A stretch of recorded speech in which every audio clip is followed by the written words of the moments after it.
People First podcast is a show presented by adults with learning disabilities for our friends and community. We talk about issues that are important to us and interview interesting people to find out further information. This is our way to make a difference and have our voices heard. Hello and welcome to the People First podcast. Today we are speaking to Amy, one of the workers who supported us on the 2 trips. We have been to Cartwright Hall to see the Turner Prize. We wanted to talk to him more about the Turner Prize and hear about some of his work with portraits of our time. Welcome to the show, Amy. Thank you very much. Thanks very much for having me. Can you introduce yourself and explain what your job is? So, my name is Amy Brodie and I am the engagement officer for the Bradford Care Association. And if you can imagine, there are about just over 240 care providers, which People First is one of, in Bradford and Craven. So we try and support them in things like being compliant with certain regulations, making sure that training is available for staff, advice on various different things, including creative health, which is where we worked with you at People First, Keithley and Craven. So I was very pleased to be engaging with yourselves and kind of enabling you to be supported and actually kind of attend the Turner Prize this year at Cartwright Hall as well. So I was very, very happy to be part of that. Can you tell me a little bit more about the Turner Prize? So the Turner Prize came to Bradford for everyone, members of the public, to enjoy and look at the various different artists that were nominated for the prize as part of Bradford City of Culture 2025. So it kind of collided and amalgamated itself in line with different celebrations, etc. It's a good job you mentioned that, because when I go on the bus to Bradford, I go past is it the hall? Yeah, Cartwright Hall at Lister Park. Yeah, that's good. Yeah, and you've gone in? Obviously, have you visited Lister Park before as well? We only went with People First, didn't we? Yeah. Okay, so you visited the exhibition. Of course you did, because we helped you to enjoy the tour and everything. So but I know that the Turner Prize is still obviously available for members of the public to go and explore the different exhibitions, etc., and the artists that were nominated. But yeah, I mean, it's something that obviously Bradford Care Association was aware of in work with one of our stakeholders, which is the Bradford District Museums and Galleries. How has the Turner Prize ended up in Bradford? So the Turner Prize ended up in Bradford because of the Bradford City of Culture 2025 kind of events and celebrations. It was kind of fitting really with all the different celebrations and the parties and the events that were going on to mark the occasion for City of Culture. And it's quite a prestigious thing, really, the fact that it was here and Bradford was able to host it and people were able to enjoy it. So that's why it was here. If I'm right, yes. It's the first time it's ever been outside of London. I think so, yes. I think you're right. So it made it even more special that it came to Bradford, and Bradford was chosen as a location for it as well. So that was good. Which of the artists exhibits in your favourite? So I think for me, there were about 4 artists that were nominated for the Turner Prize Award. And I know that there was a winner announced fairly recently as well. But for me, I think the artist that stood out for me personally was an artist by the name of Nnena Kalu, who originates from Berlin. And I have, kind of family connections to Berlin, so it's quite a bit of a personal connection as well. But I think he's captured and focused on family. And yeah, you like that as well, did you? Yeah, you like that artist. Okay, yeah, so he concentrated on family and that type of work, and it resonated with me, from a personal level. I thought it was quite poignant how he captured his work, and it was my favourite. There's to be some reputation people with learning ability in the Turner Prize. Winning the artist Nnena Kalu riot is important. So I think actually Nnena Kalu actually ended up being the winner of the Turner Prize, which I thought was quite fitting, really, with the additional fact that obviously she has a learning disability. And I think she captures her work very well in terms of the abstract side. I think why is it important, that she represented the learning disability side of things? I think it's important to stress that everyone with any award like this or exhibition should be treated equally. It doesn't matter where you come from, your ability, your race, your religion, political views. It's about talent. It's about what you can nurture. And she clearly oozes a lot of skill and talent. And I think, regardless of any learning disability, I think that should be what she's judged on rather than anything else. So that's my answer on that one. What has your favourite part about supporting groups to see the Turner Prize? I think for me, it was your reaction. People first, Keithy and Craven, when you kind of visited the Turner Prize, you remember that day?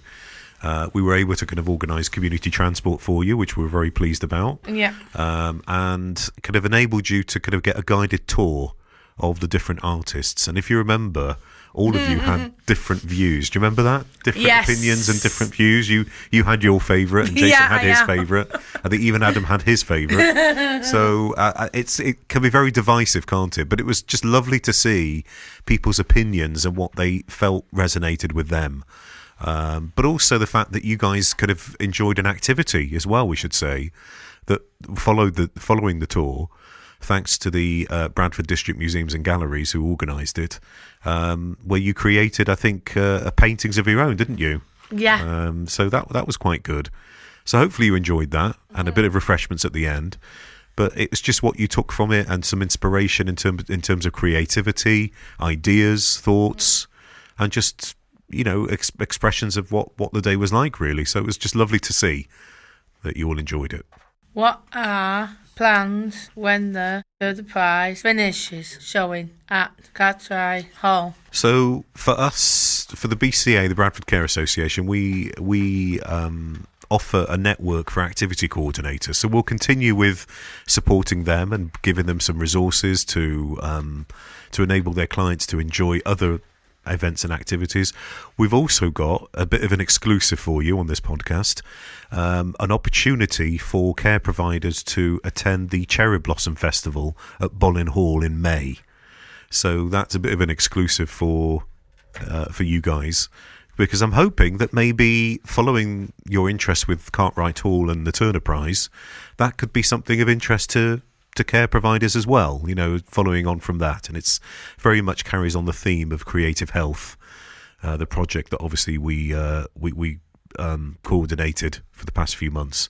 So hopefully, in terms of legacy, this will encourage, and it has already, I think, because you've actually followed up with other visits, didn't you, to the Turner Prize with other groups. We did. Because you enjoyed it so much, so you wanted to explore it with other people and give them an opportunity. And Jason went both times, didn't you, Jason? So Jason, you must have really liked it, didn't you? Yeah. Going to the Turner Prize, because you went twice, not just once. Yeah, that's fantastic. So hopefully it's given people the legacy and the inspiration and the care providers to enjoy more walks in some of our attractions, going to things like the Turner Prize, enjoying maybe reminiscence work as well, that I know the Bradford District Museums and Galleries offer, as well as maybe the Cherry Blossom Festival come May. How were you involved in the Portraits of Our Time project? So the way the Portraits of Our Time project came about was from an idea that a particular care home had called Elderthorpe Care Home, who are based not too far away from here in Bradford. They had an idea through a photographer called Louise, who you'd already kind of interviewed recently in the podcast, who's a professional photographer who had connections to Elderthorpe through her mother, who resides there, or a family member that resides there, as an idea and a concept to take an image of some of the residents there holding something precious. So it could be a precious item, it could be something that really is important to them, sentimental value, all that sort of thing, and really kind of try and see whether or not they can display it somewhere within the home so that other staff and families can cherish that. So as an idea, as a concept, we decided that why don't we offer it to other care providers, this idea. So fortunately, we persuaded Louise, our professional photographer, to go round the various different care providers that showed interest in the Portraits of Our Time idea and capture the portraits of service users, clients accessing care services within Bradford. So they could be nursing homes, care homes, it could be dementia support groups, it could be social groups, and yourselves, of course.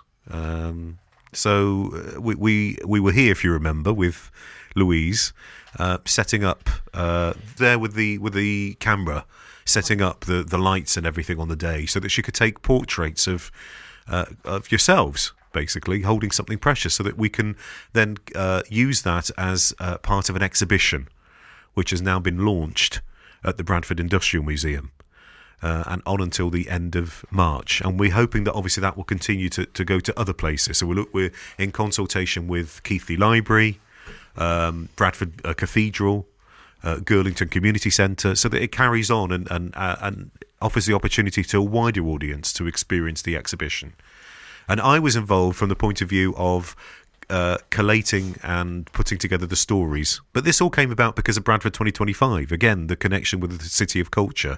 It was due to the funding that we were able to kind of offer this to providers at no cost to themselves. So we've funded everything, the Bradford Care Association, thanks to the support of Bradford 2025 and their team.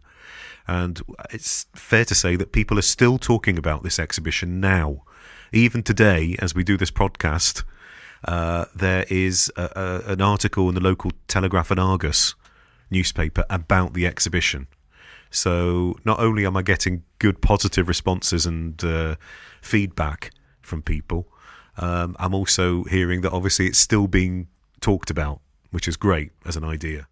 Where can people go visit Portrait of Our Time pictures? So at the moment, the Portraits of Our Time portraits are being exhibited at Bradford Industrial Museum, which I think is a fitting sort of venue, considering obviously a lot of the recipients and their past working lives perhaps, or recreational activities, etc. within Bradford.